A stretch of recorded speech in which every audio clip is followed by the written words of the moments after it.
Here today to talk to you on breakthrough. And before we go into that, how many of you are here interested in breakthrough in your life? Wonderful. So if you look at our lives and if you look at the world around, you can understand that everything runs in patterns. We have patterns that govern our life, and nature itself is a pattern. If you look at the way those blossoms, it's a pattern. If you look at stock market, anyone who wants to make money in stock market, they can understand the pattern. If you look at the sound patterns that are being produced right now, they're talking to you, there is a pattern: low frequency, mid frequency, high frequency. The universe is a pattern, solar system, everything. There are patterns. And people who are very successful in life, in the business world, political world, educational world, all, they know how to detect these patterns. Now, according to there are two patterns in life. I am going to address your inner world. And later on, from the inner world, we will go to the outer world. In the inner world, there is either a breakthrough pattern or a breakdown pattern. There are only two patterns. Breakdown patterns are where you are having financial problems that are constantly repeating itself. Health issues in you or in your family that is constantly repeating itself. There could be relationship problems that is constantly repeating itself. You find taking 10 steps forward, but all of a sudden you're moving back 2 steps, which is constantly happening in your life. You're almost reaching the goal, but the goal is still not in your hands. You see these patterns repeated.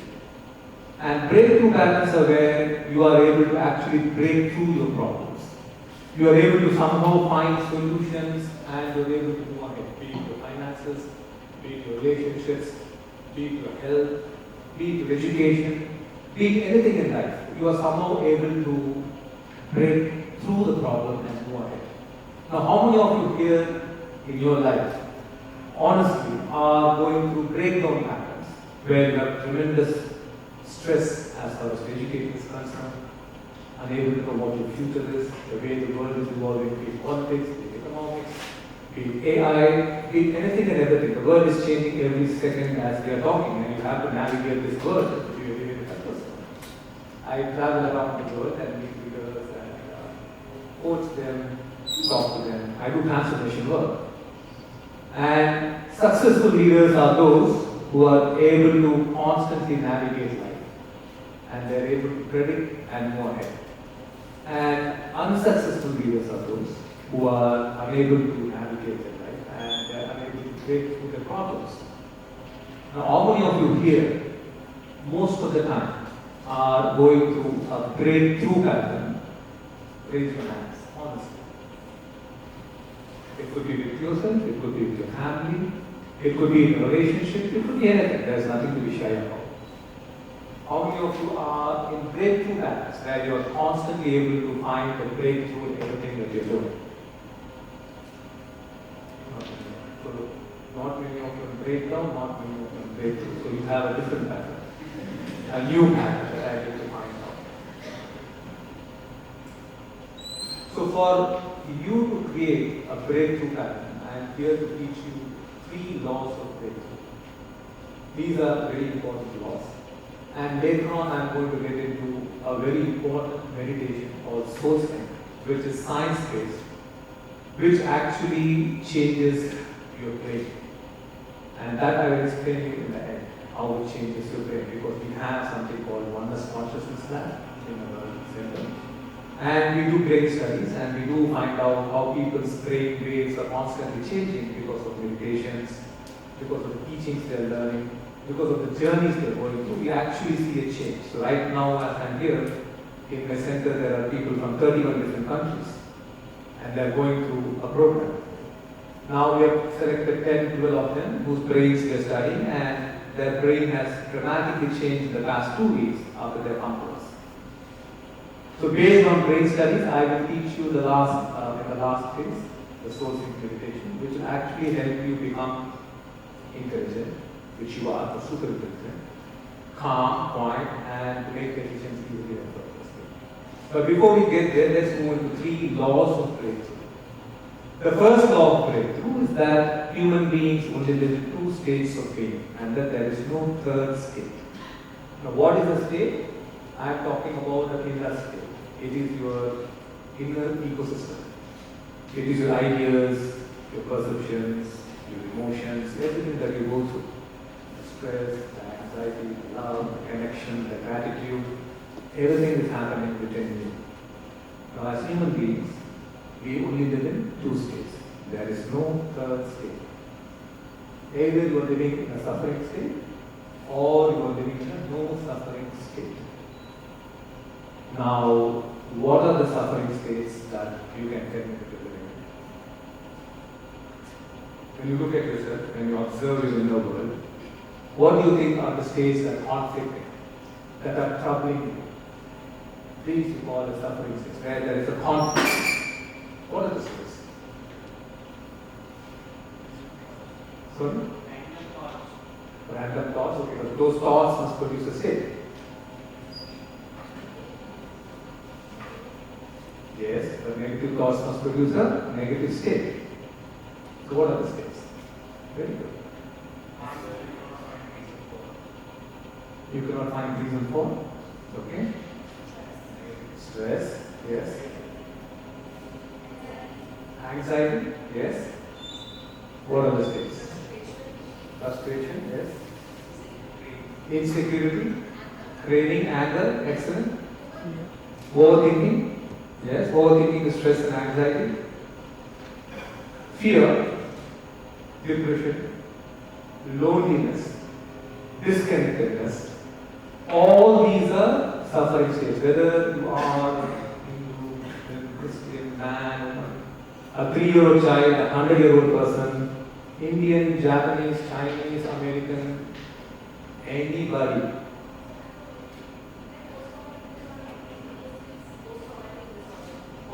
Yes, post-traumatic disorder which causes you tremendous stress and anxiety, yes. Whoever you are on this planet, you only experience life from these two states. So you exactly say suffering states. Suffering states we can say sadness-related states, which are loneliness, depression, disconnection. Anger-related states, which are anxiety, irritation, frustration. Fear-related states where you feel less courage, you do not know what to do. Mistrust. Doubt-related states where you are constantly doubting yourself, doubting the other, doubting what you are doing. There is constant doubt whether I am doing the right thing, the wrong thing, I am moving the right direction, the wrong direction. Doubt-related states. All these states are all suffering states. When you are experiencing these states, you are in disturbance. You are not clear, you are stressed, you are anxious, your brain is functioning very differently. Now, no suffering states, please tell me what are no suffering states. We call them beautiful states. What are the beautiful states that you can experience in your life when you're relating to someone? Love, bliss, self-confidence, gratitude, yes. Happiness, satisfaction, calm and peace, nothing, yes. So, sorry? Godlessness, okay, that we can put as an enlightened state, above the beautiful state. So, you're all right. So, beautiful states are love, connection, gratitude, calm, a sense of peace, a sense of courage, strength, knowing what you are doing, absolutely clear, being clear about what you are doing. All these are beautiful states. When you are in the beautiful state, you are basically enjoying life. You are feeling comfortable with life and you feel that life is going extremely well for me and I love it. But when you are in the suffering state, you are disgusted with life. You say, why the hell is this? What's happening? This is not the way it's supposed to be. I don't like it. So thoughts are very different dependent upon your state. So there are only two states from which you are living your life. So whenever I go around the world and speak to leaders, speak to people, everyone, youngsters, I ask the most important question. What's the most important question that you should be asking yourself? What is the state that I want to live my life from? What is the state I want to be sitting there and listening to a lecture? What is the state I should be relating to my parents from? What is the state I should be relating to my friend from, to my partner from? What is the state I should be living my life from? And I'm doing a job, I'm doing a business. Whatever it is, the most important question is, what is the state I am in? Not what you are doing, but what is the state I am in? If your state is a beautiful state, you can handle challenges and problems, everything effortlessly. So I'll give you a very beautiful example. So there are these two monks called Yes Me and No Me. Yes Me and No Me. So they're returning back from their class one day back to the monastery, and they have to cross the river every time they need to go to the monastery. And as they're walking back, there is a woman sitting and crying in the river bank. So Yes Me goes to her and asks, "What's your problem?" She says, "I come every day this side of the bank to work. I need to go back now to my child. Unfortunately, the river height has risen and I'm stuck." Yes Me says, "No problem. I will help you out." She immediately carries her, takes her across the river and drops her off, and the woman is very, very grateful, thanks him and says, "Thank you very much," and goes away. Yes Me and No Me are walking together, and No Me is very disturbed with him. Very, very disturbed. And after some time, unable to bear this disturbance, No Me asks Yes Me, "You know what you did just now is not right." Yes Me says, "Yes, I know it." He says, "Our master asked us never to look at a woman. You went and spoke to her. Our master said, never speak to a woman. You touched her. Our master said, never touch a woman, and you went and actually lifted a woman, carried her, across her. Took her across the gap, took her across the river. So what you did is not fine." So Yes Me says, "You know what? I carried her and I dropped her off long ago. You are the one who still carried her." So if you look at Yes Me's state, it was a beautiful state of connection. He went, he saw the lady. He knew that the lady needs help. Irrespective of his idealism background, he helped her move into right action and carried on with his life because his state is not a suffering state. Naomi, on the other hand, was always agitated, was irritated, did not know whether Yes Me did the right thing, did not do the right thing, and Naomi could not act. Because of his suffering state in conflict, he actually moved into inaction. He could not act and he did not know what to do. So throughout the journey, if you look at Naomi's state, Naomi was always agitated, irritated and frustrated. And if you looked at Yes Me's state, he was connected and he was in a beautiful state. The result Yes Me had was something that contributed to help somebody. The result Naomi had, no help to anybody and was in constant conflict. So in your life, many times, you are in this place, either you are a Muslim or you are a Yes Me, dependent upon your state. But how many of you here want to be a Yes Me? Obviously, all of us want to be a Yes Me. We want to be in a beautiful state, contribute, act, and take things forward. We don't want to be a No Me, stuck in irritation, frustration, and conflict. So there are only two states. There is no third state that will ever be your life. If you can understand this, then you will always look into your world. Where do you think you're experiencing love? Let's say you have a girlfriend or a boyfriend. Where do you think you're experiencing love? When you're talking to your girlfriend or boyfriend. Where does it happen? Within you or outside of you? Where do you think you're experiencing anger? Within you. Where do you think you're experiencing fear? Fear of your future, fear of your parents, fear of many things. Where do you think fear of a breakup? Where do you think you're experiencing the fear? Within or outside? Within. Where do you experience connection, peace and calm? Remember that everything is happening within you. Science actually tells that you are seeing me within your brain and I am seeing you in my brain. You are actually existing in my brain. You are within me. That's where you exist. So if there are these only two states, please remember that for you to have an extraordinary quality of life, because everything is happening within you. As you are sitting here listening to me, as you are making judgments, as you are trying to understand, everything is happening within you. I am just throwing out ideas, words, concepts, but the entire processing of it, the emotion behind it, the feeling behind it is happening within you. So if anything has to change, it has to change within you. How many of you here strongly believe that you can have a life free of problems? Totally no problems.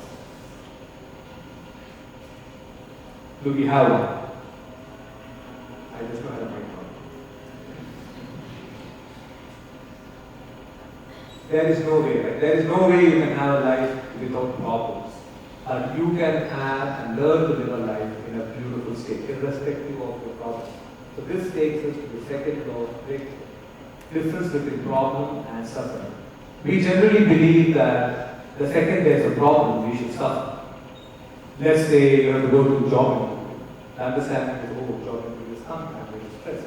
What am I going to answer? What are the questions? Let's say your exams are coming, you are stressed. Let's say you invested somewhere and the investment is failing, you are moving into stress. Your relationship is breaking, you are moving into stress. Now let's move to an example. You and your partner have a fight, have a misunderstanding. Now this misunderstanding, is it a problem or is it a suffering? Let's say you didn't agree upon something. Is it a problem or is it a suffering? How many of you say it's a problem? How many of you say it's a suffering? It's a problem. Okay, the problem is to be addressed. The problem is to be addressed. We both have a misunderstanding. Now let's say this misunderstanding causes a lot of anger within you. How dare I be misunderstood? I will so such a nice person, such a loving person, always being kind. There's anger. Now anger is suffering or a problem? Suffering. Let's say the partner suddenly realized he or she was wrong and comes and says tomorrow to you, I'm sorry, I should not have done what I did. And you felt calmness. What is that state? Is the problem there or not? The problem is disappeared. Let's say you invest in the stock market. Your 1 crore rupees is now becoming 50 lakhs. Is it a problem or something? Problem. You need to decide whether there is it or whether you need to stay for a longer time. But you now think, what will I tell my friends? What my friends think of? I thought I'm a genius. I know exactly these things, but how do I not predict it?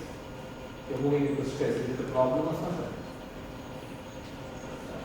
Suffering. So understand that problem is different from suffering. They are not one and the same. Problem is always external and suffering is always internal. These two are different. Problem always belongs to the external world. Suffering always belongs to the internal world. We have learned to address all the problems only from a suffering state. This is like what you say, de facto state. This is what you see your parents do, you see your grandparents do, your friends do. Everybody, the entire ecosystem do this, and you think this is the way I need to do, right? I need to address my problems too. But you don't need to. You can address your problems from a beautiful inner state. This is a very important principle that you must learn. Otherwise, every problem will destroy you slowly, because if you're not learning to come out of a suffering state, your brain is getting impacted, your immune system is getting impacted, your body is getting impacted, and beyond all, your relationships are getting impacted. We as a human species have this very unique capacity and ability to have a relationship based on emotions. We are the only species which is constantly craving for love, craving for attention, wanting love. There's no species like us. Why do you all come to IIT for what? Why are you all here studying?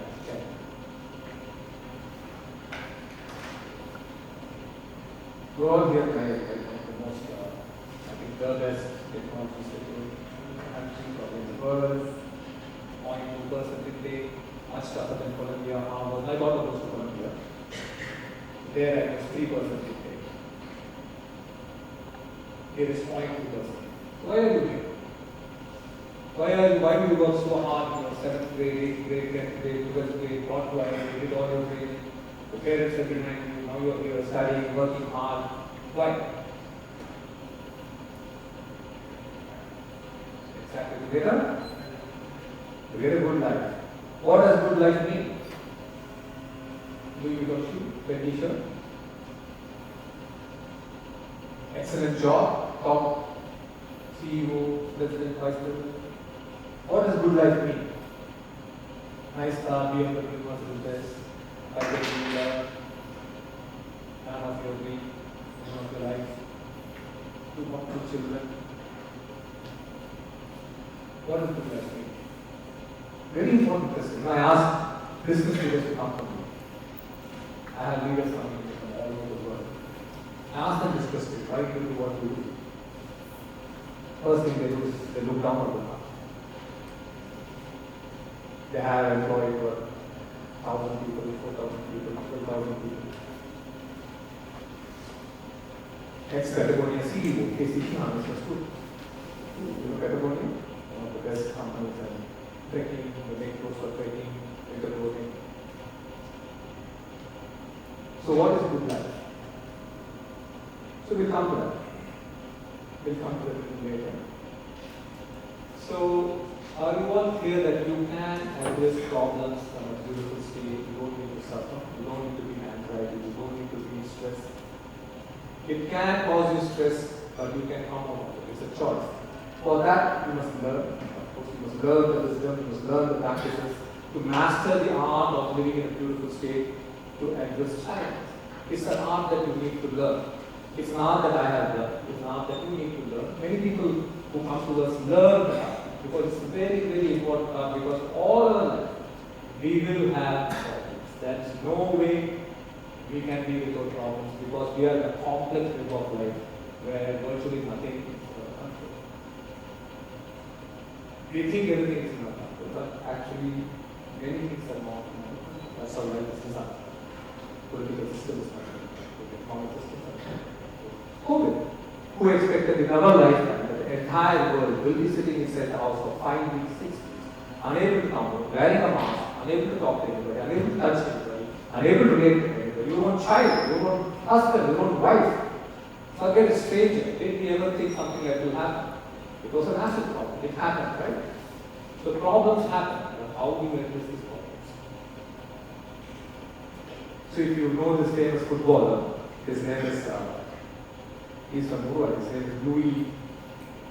He also won the award for Golden Shoe Award. He scored the maximum number of goals in a year, and he won the award. Great football. Wonderful human being once he's off field. He's calm, he's quiet, very beautiful to live. But once he's on field, if he feels his team is not doing well, he gets into massive stress and anxiety. And in his stress and anxiety, he actually bites people. He goes and bites the opponent team. He bites them. He bites the shoulders. He cannot control. He bites them. And because he could not control his stress and he could not control his anxiety, his career was not as great as Messi, Ronaldo or anybody else. He was one of the greatest. He could not control his inner state. He could not control his stress. And he went on to fight. You don't want anyone to fight and become a vampire. But was making millions of dollars. But what use when you're not able to control your stress? If you take Steve Jobs, for example, how many of you know Steve Jobs here? Extraordinary guy, extraordinary story. Now, Steve Jobs, when he was born, his mother was 19 years old. She was a college student. So she did not know what to do. So she gave away Steve Jobs for adoption to some other family. That's a long story, and the way he got adopted itself is a miracle. It's a long story. And then Steve Jobs grew up in this family. And as Steve Jobs grew up, he was always fascinated with science, always fascinated with technology. Steve Jobs grew up as a very happy child. Steve Jobs started Apple. And Steve Jobs was thrown out of Apple. All of you know this, right? Everybody knows this. He was thrown out of his own company that he founded, that he had created. Now, when Steve Jobs was thrown out, in his own words, Steve Jobs went through massive depression. He went through massive stress. That I started Apple and I have been thrown out. Because he was thrown out by politics, he brought in one of his very close associates. And the board later on decided to give the company to the associate and get Steve Jobs out. Steve Jobs had his own transformation journey. You should know that he did come to India, Steve Jobs. He came here, he had his journey here, he went back. And Steve Jobs understood that it's very, very important to come out of depression and this disconnected state. He came out of it. moved into a courageous state, moved into a connected state, and started Pixar. Pixar became an excellent, or became very successful company into animation and other things. And as Pixar became very, very successful, who bought Pixar up? Yes, Apple bought Pixar up. And as Apple bought Pixar up, Steve Jobs came back to Apple and became the CEO of Apple once again. And of course, the strength of Steve Jobs is design. You know that his designs are awesome, that is why Apple is so fantastic. If you look at his life and studied his life, he handled challenges from a beautiful state. He did not allow his thought process that he was given away to an option trouble him. He did not allow that his own company, his own board members threw him out, though it was very temporary. He came out of that and moved into a beautiful state and reclaimed his life, reclaimed his glory, and became one of the greatest businessmen ever.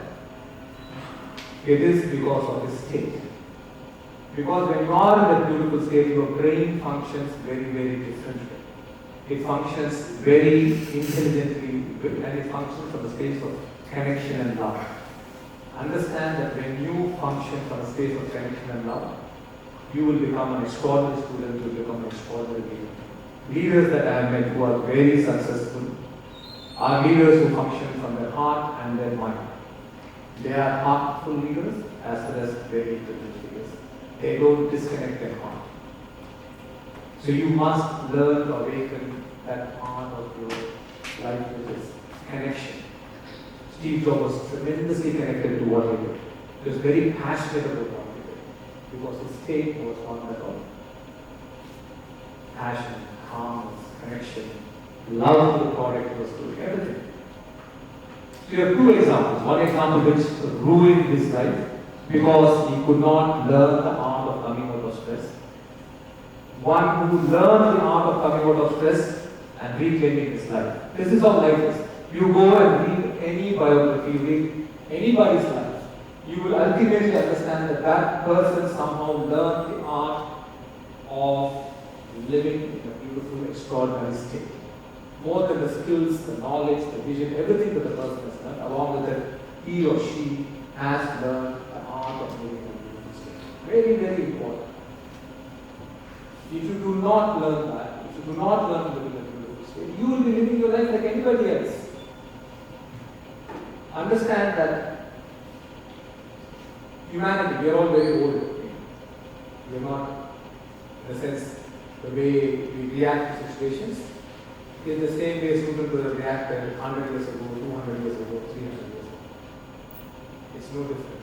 If you are reacting to an exam from a stressful state, that is how the student exactly reacted 500 years ago. If a businessman today reacts to a failure in depression, that is how a businessman exactly reacted 1,000 years ago when his business or her business failed. If a politician reacts to a problem unable to make a decision from a stressful state, it is the same way a king reacted to the same situation 200, 300 years ago. What Sri Krishna Ji and I, my wife and I, will go around and teach the world is to live life in a transformed way, in a very different way. Not to live in the same way. If you have the same problems, we all have the same problems. Are your problems different from your parents' problems and grandparents' problems? How many of you would say actually they're different? Tell me one problem is different. Because my grandfather had a much harder life, so he worked much better.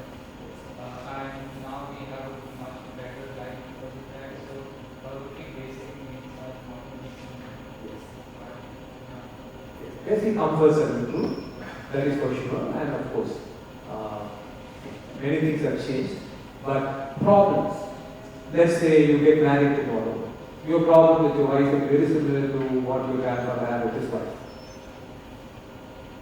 Okay, so if you have children tomorrow, you will have similar problems with your children, the same way your grandparents had with their children. It's the same problems. Understand that we are very old, but what we have to learn is how to address this problem.